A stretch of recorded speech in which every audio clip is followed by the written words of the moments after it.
does rise in value as we get into Game 5. So many of the power AD Don't you carries put that juju out there. We don't want to see a Game 5 decided by Kalista. Imagine if the Kalista gets its win in Game 5 of this series. I mean, Jinx also. Jinx to me has a lot of priority now too. Tabe sometimes says, you know, it's Game 5, Jinx, we just win with Jinx.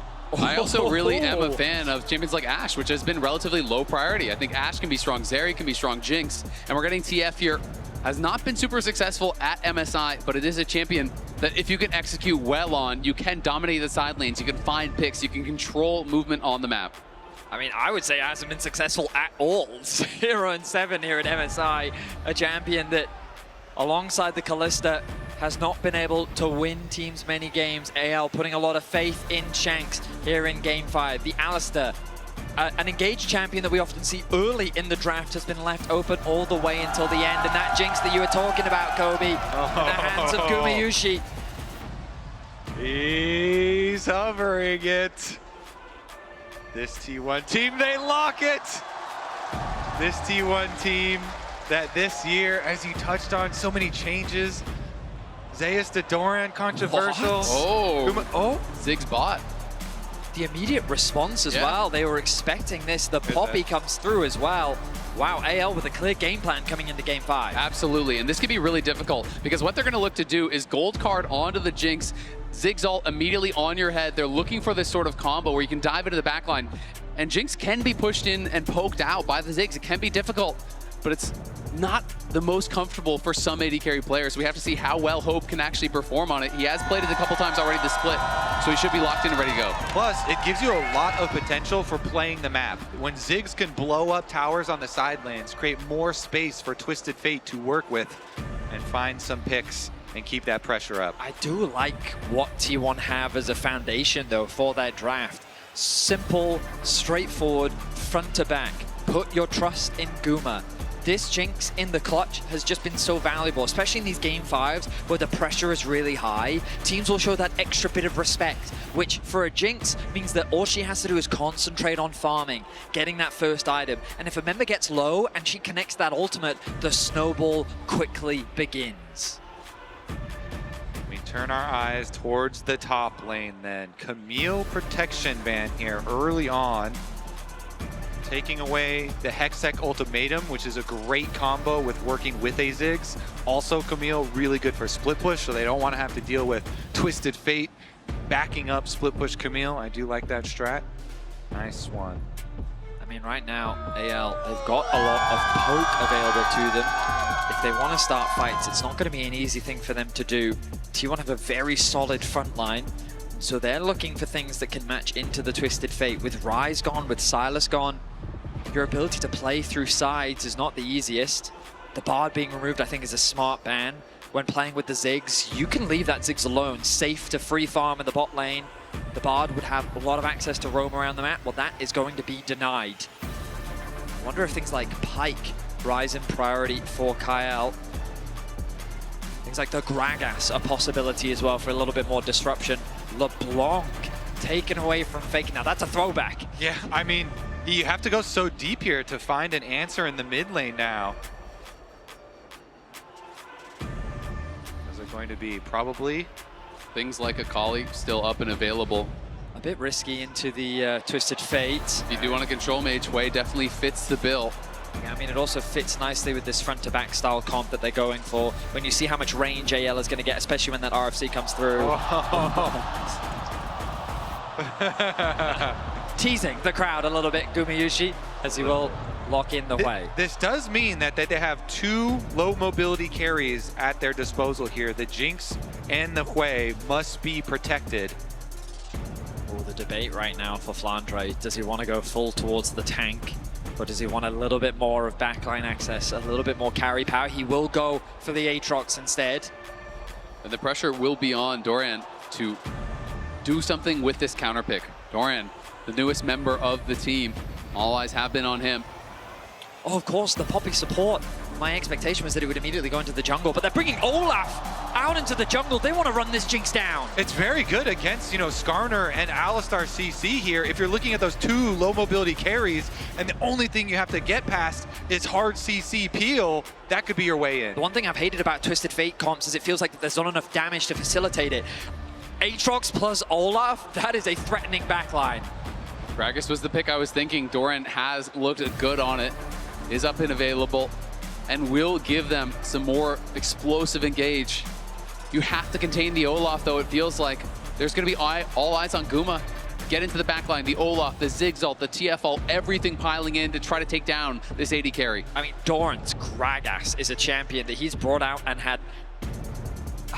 I've lost the word. He's truly had amazing performances on it. He's been so clutch, and it's been one of those picks that, as you highlighted, Azael, he can default to when he needs to make magic happen. Naturally, as you said, eyes do fall on Gumayusi, but Doran can be the facilitator, can be the playmaker, can be the difference maker in this Game 5. All right, in Game 5, with all of this pressure, we bring up one of the controversial picks. The Twisted Fate comes back as the champion pools dwindle, and we'll see if they can get TF a win. It'll be the first Hwei for Faker this split, and we'll see how he can perform on it as we're heading in for what will be the final game here between T1 and AL. Game 5, we're getting onto the Rift. It's time to go. This is going to be an incredible finish.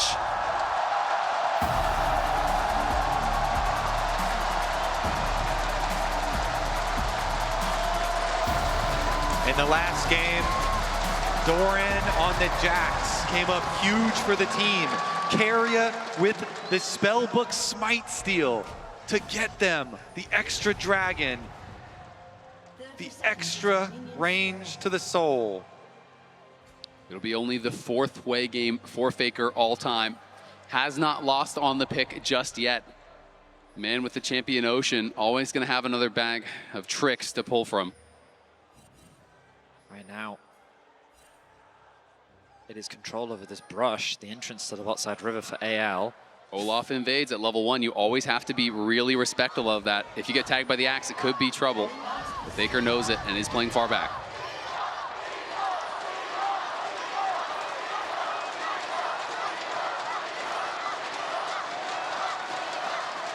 Notice the ward that Shanks was able to get deep in enemy jungle that is going to show the transition back to this other side of the map. They've got Raptor ward as well as deep blue quadrant ward to try and track Oner because of the invade. Bit of chip damage already going to come down from Hope. So many times we've had this conversation about Ziggs, but it is very much just about farming in the early levels, wanting to get back to base so that you can have access to mana. Once you do get more mana and more levels, then your wave clear becomes a lot stronger. Meanwhile, our observers showing us Tarzan's path, starting on the Raptors and then immediately moving towards the top side. I think Tarzan might have some sort of plan for some invades going on because they have so much deep vision, and he's going Raptors just up to this top side. You can see T1's placements at MSI. They lost in this match the last couple of years, have not won since 2017, back with the roster that had Hwei on it, and are looking to get back to the finals to try to claim another MSI title here for T1.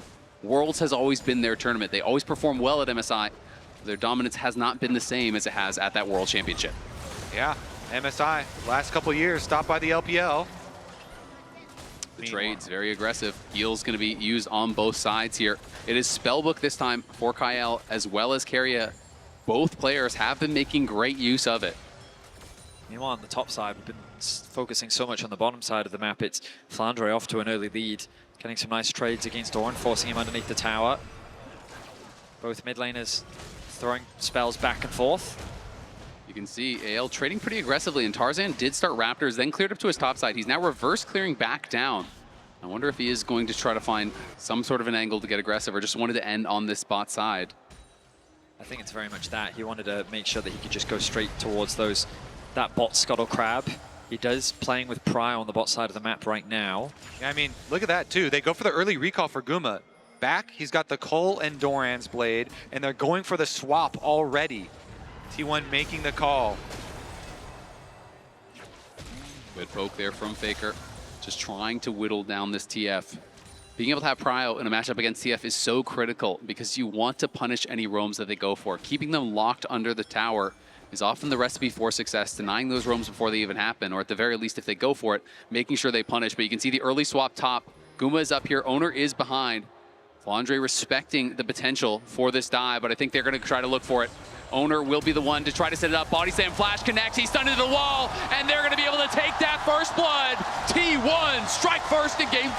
That was that recall timing on the Cole money for Guma. They make the call, they timed it right at 3.5 minutes. They recalled him, they sent Oner on over after the clear. They find their first blood. Keria got solo experience on the bot side for quite a while, and then they could just teleport Doran back over to cover. A flawless dive, flawless timing, and a flawless start for T1 as they do find that kill onto Flandre. Not only do they alleviate that pressure that Flandre was putting down onto Doran, the only downside is that that kill didn't go over to Guma. If they had, they could have started the snowball on this Jinx, because meanwhile Hope was just free farming on the bot side of the map. You can see he has about a wave of an advantage, which is equalized due to Gumayusi being a part of that kill in top lane. Part of the kill and also part of the plate that they were able to grab right off the back of that on that top side. So Guma does get paid. Shanks gonna be a little bit annoying here as he interrupts Faker's recall. Kael down here now with Hope. Will be the mismatch lanes here, but I do think this favors the Gragas. Obviously very safe, a lot of wave clear here. Doran should be able to hold on, I think, pretty well in the 1v2. Yeah, tremendous amount of sustain both in the kit as well as in inventory. Doran still with his potion as well as the double biscuits. Meanwhile, Flandre is out of juice. Empty inventory up there as far as the consumables go. And he is on the Null Magic Mantle, obviously, because of the double AP solo lanes, because of laning against Doran, but now he is laning against Guma. AL, though, will start up the early dragon here. T1 positioning again for a repeat dive onto the Aatrox. Remember, though, Flandre held onto his flash last time. He was perfectly CC-chained by Doran and Oner. Keria has flash this time. They decide, you know what? It's not worth it. It would be too risky. A lot of time being spent. They're doing a good job of denying Flandre a lot of farm. But once he gets this wave, he should tick over to level 6, and he'll have a little bit more self-defense against the threat that T1 is posing on the top side. Yeah, there were actually some red question mark pings inside the jungle over there. So T1 were clearly without the extra vision of Kael, that not sure if it was just Tarzan on the dragon or if there was a Poppy coming through to defend a dive. So they call off the play in case there was defense from AL. In the end, AL get their dragon. Kael hovering around the mid lane, wanting to drop some wards to provide information to both Shanks and Tarzan, who now has hit level 6, the TP into mid lane from Keria, something we've been seeing a lot more on this patch since the buffs to Unsealed Spellbook. Tarzan, though, just power farming through his jungle. The route that he's chosen means that just on spawn, he's immediately back on those camps, and he's starting to build a small farm lead and an experience advantage over Oner, but Oner should be able to close that in no time. And it's going to be really important for Tarzan to stay ahead of the pace of the game. There's no utility on this pick. The Olaf does one thing, and it does it really well, but you have to be strong enough to get into that backline, to send it for these carries. This is not a champion that has a good fallback plan. You need to put yourself in a great position to succeed. And Tarzan has been stellar for AL, not only in this series, but really all year for them. Truly has. The leader on the team, as we've gone over multiple times here, really at the heart of this AL team. And as you say, if you're an Olaf and you're running down a Jinx, you better have enough threat behind you. I mean, the Poppy's really going to help with that too, because any wall that stands in your way, Kael is going to be right there next to you to move that wall aside and give you access onto that Jinx. We talked earlier in the series about how when that Varus was playing into the Jarvan, it was going to be difficult to navigate. Well, now that pressure is going to fall onto Guma.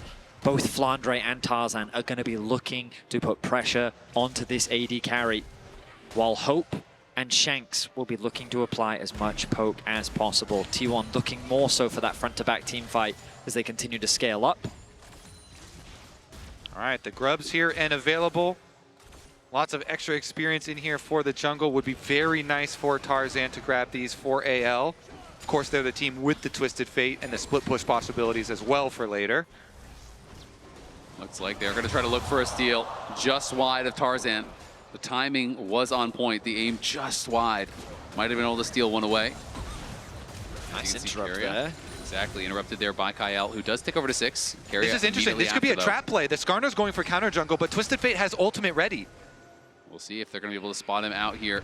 Shanks. Faker pushing in on that bottom side, has eyes on the TF, so shouldn't be able to actually get that ulti off. Oner has to bail out, can't actually take the red buff. Yeah, good defense there.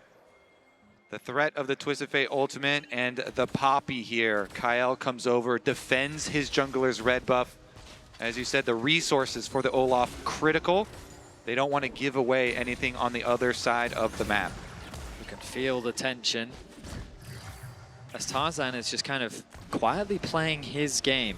Of course, he is behind in gold, but full objective control going his way. They did leave a grub up on the top side of the map as Tarzan wanted to quickly get back into his jungle and continue his clear. Red secured. He's going to now go back to the Raptors and start moving his way through the jungle once more. I think this first fight, when it does break out, is going to be so critical. If Tarzan can pick up some early kills, can get ahead in gold, all of the peel from T1 is magic CC. You know, it's being able to just ignore everything there. Run through the Gragas, the Skarner, the Hwei, the Alistar combo. And Kael, look at this deep vision Kael is getting super deep into the jungle. Both Krugs and Raptors warded up.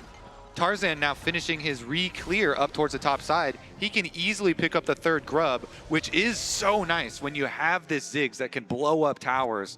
AL have the possibilities of ballooning a lot of mid-game gold through tower destruction. Once Ziggs get those down, once they proc the Void grub and open up some territory for the Twisted Fate to work with. Tarzan now back for this third grub. They hadn't actually collected it earlier, so he's going to be able to grab it. Nicely done by Tarzan. And I wouldn't be surprised if he goes back to base and starts full clearing once again. He's probably sitting on a decent amount of gold. Going to clearing what camps he can, but it feels like the Tarzan is just one step ahead of him in terms of the clear. And meanwhile, T1, they've built this comp for the 5-on-5s. They've built it to try and keep Guma and Faker safe. The two low mobility, big carry champions here need the extra safety. Keria doing his job with the extra vision on the bottom side, so you can try and hover up there. The Sundered Sky now finished for Tarzan. Of course, with Shanks going for the Rod of Ages, it's going to be low damage here in the early game, but Faker hasn't completed his item either. Perhaps Tarzan feels that he's strong enough on this Olaf to just force the issue. Faker a little bit low on HP as Shanks found some nice trades. Flandre pushing out that top wave as Doran has just reset. Both top laners have TP available. The T1 just trying to buy time for Faker. I think he has gold for his first item. He's heading back to base now with that teleport, so they want to make sure that AL doesn't have an angle to start before Faker can get back here. And he is teleporting, and there is that Blackfire Torch as expected. Provide a huge amount of AoE damage here. AL going to start it out, and here comes the contest. Both top laners have their TP. We'll see if they elect to join. Shanks has the ulti ready. Will he look for an angle into that backline? He's fighting with Faker on the side as Kael goes forward. He's looking to get the ejection, but he gets pulled over the wall by Oner and stunned into it. Knocked down, and the Ziggs ult was wasted. Tarzan pops the ghost. In comes the teleports. Doran is there, knocking Shanks back into the team. Shanks flashing out, but can he get away? Keria zoning them off. The zap connects. Shanks is in trouble. Shanks is in trouble, and he's got nowhere to go. Guma gets gifted the kill. T1 win the fight off the heroics from Oner. Oner comes up huge, yoinks him right over the wall. They get their kill, they get their dragon. T1. Flandre interrupts the recall, but can they punish it? Looks like no. Doran was there trying to cover. Both teleports were used. Such a massive momentum shift. We were talking about how tense that first fight was going to be. Tarzan felt so strong on the Olaf, but it's Gumayusi that picks up not one, but 2 kills. The Yuntal's now completed. Gumayusi ahead in gold, and now this Jinx is going to be a real problem for anyone's legend. This is exactly where they want their money. And let's take another look at it, because Kael on the bottom side is going to start channeling the Poppy ult, but Oner over the wall barely snipes him and yoinks him right back over. And now Shanks finds himself in a very awkward position. The TP comes through from Doran. He chains EC Shanks. He gets him away from the wall. Shanks is forced to flash, but he's just flashing to his death as Flandre retreats and leaves his mid laner to fall. And in the arms race between an Olaf and a Jinx, with the Jinx getting 2 early kills, you can look at the disappointment there. I mean, that shows it. They're going to look for a play here onto Faker, though. Gold card, locked and loaded. The stun does connect, and there's the ulti pop here by Tarzan. Faker has nowhere to go. Can he get one back? Doesn't look like it. Great play from AL to get one in the side lane. Okay, the Olaf trying to catch back up there in the arms race then. Tarzan with some money too. See about the rest of the map though. Should be fine wave clearing bottom side there with the Ziggs. Hope can hold that no problem. It doesn't look like there's going to be an early push before this Rift Herald. 50 seconds waiting on the arrival of that Herald. Shanks needs to keep making plays like this, catching T1 members out on a side lane, threatening that collapse. Congratulations to Oner, passing on the 7th all-time for the total number of assists at international games. You almost jinxed them, but not quite. Very close. AL will secure the first tower of the game. The next objective for them would mean that they secure the Feats of Warfare, Herald spawning in 15 seconds. Exactly, and look at the setup work that they did. Again, super deep vision leading up to it. They go for their reset timers though, and T1 move in. Get control of that critical brush at the opening of the river. Yeah, most of T1's vision have been on that bottom side to play around the dragon. But it is T1 here first at the Herald. Gonna be pulling it, starting that up. You can see everyone from AL coming out. Guma has both summoners ready as well. When he's got his cleanse and his flash available, T1 are incredibly dangerous. Good early poke there from Faker onto Kael. Gets him somewhat low. Keria popping the ghost, looking for an angle. As the Ziggs ult does not connect, just barely onto Faker. Guma, though, getting chipped down some. AL know they need to chip them down before they fully engage. Doran is on the side, but Guma has the covering fire. Look at Faker over the wall, trying to threaten here. The Herald getting quite low. Kael looking for the knockout. Can he find it? No, sidestep there, but gonna be interrupted on the charge. And Guma gets another objective. Tarzan pops the ult. He's looking for Doran. Can he knock him down? But Guma is untouched. Faker is untouched. And you know what that means. T1 are running over the fight once again. The fight goes the way of T1. Hope will fall, and it is an ace. 16 minutes in, T1 wipe AL off the map. AL Hope nowhere to be found in this arena, Vedius. T1 just clean up the fight. Guma even getting the objective here. The barrel onto Shanks, knocking him into the team. The pick in the tri-brush. Everything going the way of T1. And Oner securing the 2-person ultimate. A perfectly executed team fight puts them firmly in control of Game 5. I mean, Doran with the heroics, body slam flash over the wall, catches Shanks, knocks him right into his carries. Shanks could do nothing. And you can see the excitement on the faces of the T1 staff. They are so far ahead in this pivotal Game 5. Game 5 heroics are what matters. And T1 coming up huge in back-to-back fights. AL, the pressure must be mounting massively. They are so close to the finals. They've performed extremely well at this tournament. But now with the lead that T1 have, they're going to have to find some crazy plays to turn this one around. They'll need to find picks, utilizing this Twisted Fate ultimate. Perhaps there's an opportunity on the bot side of the map. But the dragon is alive. And T1, they just want to keep fighting. And Guma still has both sums. We were mentioning this before the last fight. He still has Flash and Cleanse available, so he can play so aggressively with the amount of peel that the T1 frontline have. You look at Hope, no Flash. And Keria has his, so that explosive engage is available. T1 have this low. Flandre is in the pit. He has not been spotted, so he does have an angle to look for a flank. Shanks now clearing out the ward. AL does expose themselves. Kael channeling the ulti, but T1 backing up. Doran, though, goes too far forward. Is going to get knocked out. AL trying to burst this down. Can they take it? They do get it, but the Spiraling Despair comes through, and Kael is just gone. Tarzan is in the midst of all of T1, and he cannot win that fight. Great backstep from Guma. Avoids the Ziggs ulti. Shanks trying to flash out to safety. Hope is just being body blocked by Keria. You shall not pass. Knocks him back into Guma. It's another kill going the way of the Jinx, as Shanks is in trouble next. Has the gold card prepped, but it just does not matter. T1 will not be stopped. It's 12-1 in the pivotal Game 5. Keria continues to deliver these kills to Gumayusi. 7, 0, and 5 for the AD carry of T1. Another tower is secured. Faker in some danger. Faker potentially in trouble. Flandre gonna pop the ulti, trying to catch up. Faker still has his flash. Nice fear to peel for himself. Guma arrives. Oner still in some trouble. The teleport is gonna arrive now from Hope. But T1, get out. Faker survives. Doesn't even need to flash. Tarzan on the hunt here, looking to find something. He at least does stop the recall there, but can't get anything more. T1, they got their fight win and they got Faker out alive. It's Guma that's getting all the kills, but this game is all about the supporting crew. Oner with his engages, Keria with the utility that he's providing, and you'll see how in the entrance, it's very difficult for AL to approach. Flandre comes in from over the wall with the TF ulti, dissuading T1 from engaging. Kael connects an ulti onto Doran, he TPs back into the fight, but once they get the objective, AL can't stay in the fight, the damage has been done. A nice ulti from Faker comes through, and they just go pick up the bait, and look at Keria on the backline. The two-man knock-up, he's gonna just shepherd Hope, wait for his team to arrive. The flash comes through from Shanks, and then just look at this beautiful delivery from Keria, hand delivering him to Guma.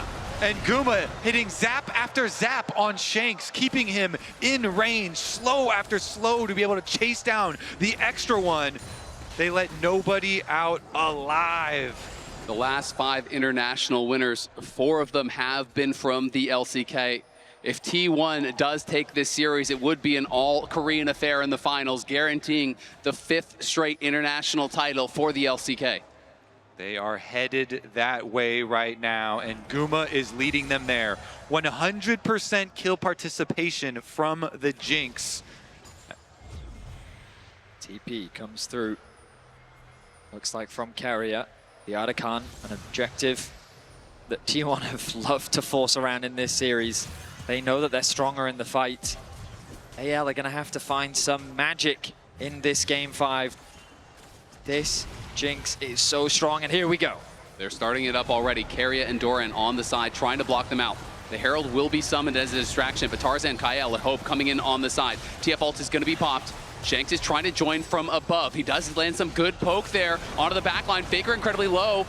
Will they just back off here? Doran finds the reset onto that Otacon, so it's back to full HP. Faker is going to base. He has his teleport, so he can rejoin, and T1 could look to force. They're going to find Flandre. Flandre on the side, casts back, flashes out, but can he get to safety? You can see Kael looking to knock Oner away. He gets a stun on the wall. Faker's TPing in. Flandre is down. Guma is legendary. Oner in the midst of everyone. Shanks trying to get the damage out, but they just don't have enough. Oner is still standing on no HP. He survives, and T1 want more. Keria goes in. Knock up onto Kael. Kael is down as well. It's the reset for Guma. It's the chase down for T1. The body slam connects onto Hope. Guma gets another, and Shanks is gonna fall as well. T1 are marching down mid. It's a slaughter, and T1 are the executioners. Keria and Doran feeding kill after kill into Guma. 17 kills under T1. Keria and Doran start the engage off by once again hand delivering another meal to Guma. Faker with the TP, cutting off their escape, funneling the rest of AL back towards the river. Shanks TP's in, Tarzan thinks he can turn it around, but they just don't have the damage. T1 pick apart AL, and they are tearing them apart in Game 5. Nobody left alive. Keria popped his ult. Him and Doran just constantly holding down each and every member of AL. Tarzan knows, Shanks knows, this could be the end for them. It's going to take a miracle, if not multiple, to be able to try to come back in this game. An over 8,000 lead now for T1. Tarzan is deep in enemy territory right now. And they're going to hunt. Keria is moving up there.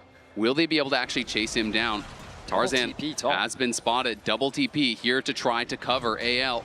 Has their jungler spotted though, and Tarzan is still hanging around. The rest of the T1 members are down for that dragon, so AL trying to surprise here. Can they actually catch Faker? Heal used for the move speed. Gold card comes in. Ziggs ulti through. Faker in trouble, flashes out, but Tarzan is hunting, and Tarzan gets the shutdown. The teleport's coming across here. Are they gonna be able to turn it around? Keria is in the midst of everyone, and it's a double for Faker from the grave. Doran arrives now.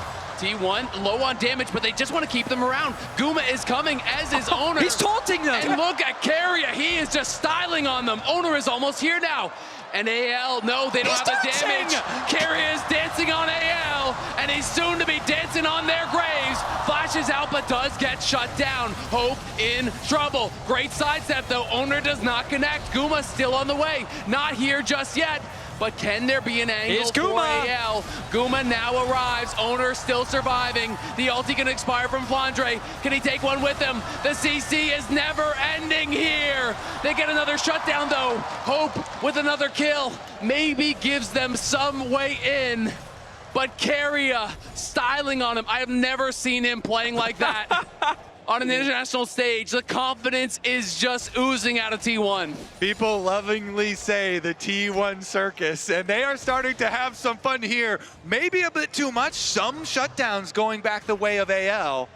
And you can see the idea of AL's composition as well. Faker did get a double kill in that fight, but the idea was well executed as they caught him out on the top lane, the follow-up from the Ziggs ulti, and that's the type of poke that AL has available to them with this composition. It's true that if T1 don't show proper respect, there's a world in which they can concede one too many objectives. A single Baron could still flip this game on its head. Big gold swings are possible when objective bounties are up.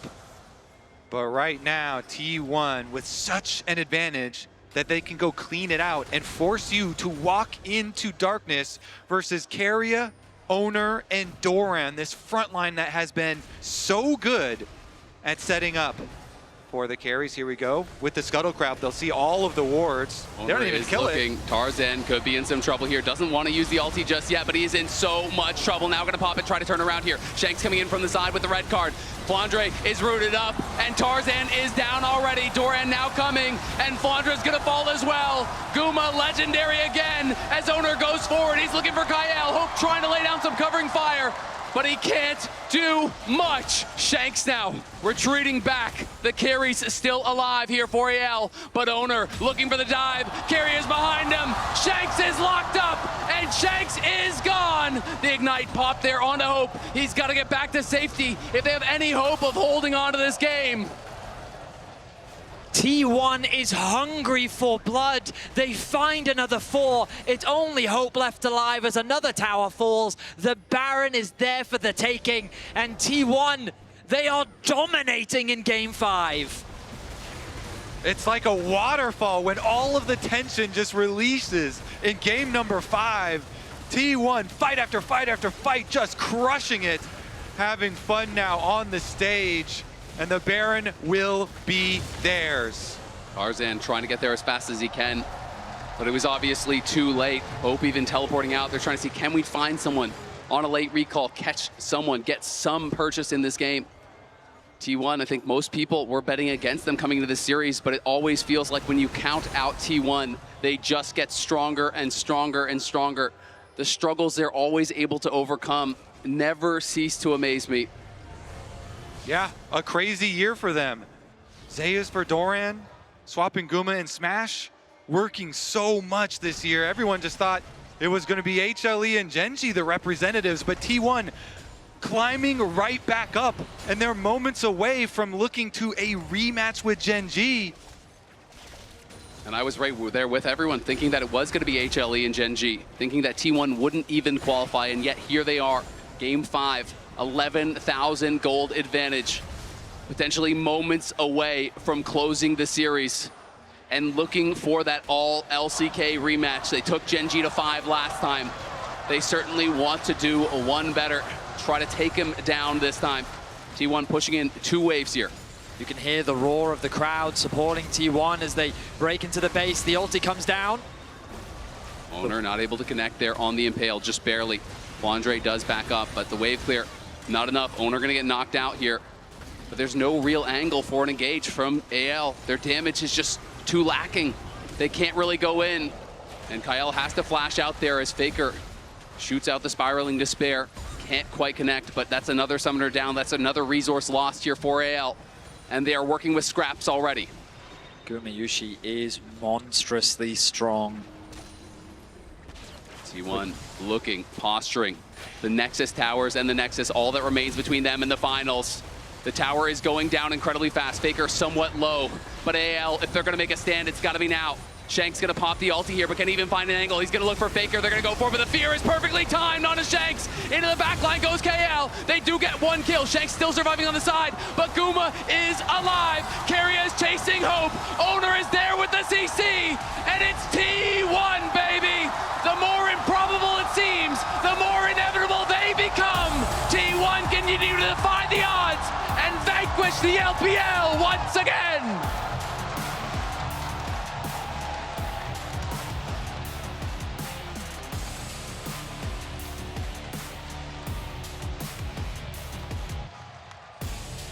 And with that, the LCK will show their dominance once again.